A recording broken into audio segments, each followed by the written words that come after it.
Analitik Ekspertiza Mərkəzinin Əqzaçılıq Müfəttişliyi şöbəsinin müdiri Pərviz Əzizbəyovdur. Pərviz müəllim, sabahınız xeyir olsun. Sabahınız xeyir. Biz sadaladıq apteklərdə aşkarlanan müəyyən problemlər. İstərdik elə sizdən eşidək, bu problemlərin qarşısı necə alınır və daha çox hansı məsələlər diqqət mərkəzindədir? Bəli.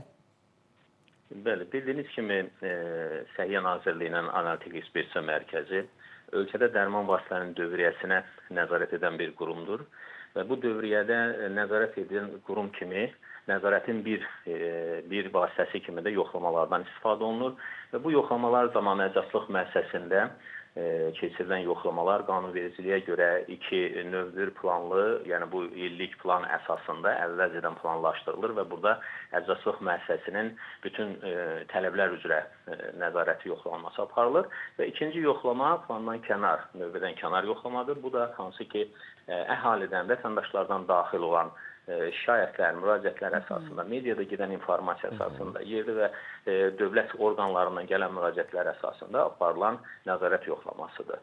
Və cari ilin 6 ayı ərzində Analitik Ekspertiza Mərkəzinin müfəttişləri tərəfindən ölkədə fəaliyyət göstərən əczaçılıq müəssisələrində 456 əczaçılıq müəssisəsində yoxlama tədbirləri həyata keçirilmişdir.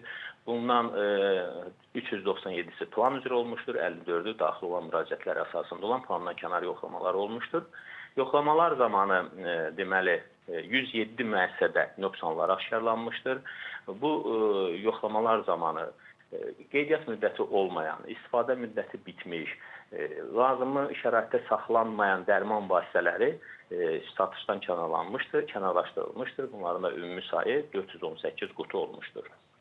Və nöqsanlar aşkarlanan həmin əczaçılıq müəssisələrinin sahibləri barəsində inzibati xətalar məsələsinin müvafiq maddələri üzrə protokollar tərtib edilmişdir. Daha çox hansı nöqsanlara rast gəlinib? Ən çox aptek təşkilatlarına dair tələblərin pozulmasıdır.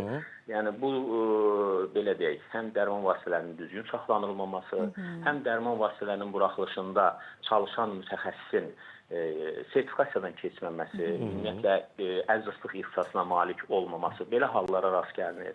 Həmçinin, belə deyək, reseptlə satılan dərman vasitələrinin reseptsiz satışının aşkarlayırıq yoxlamalar zamanı.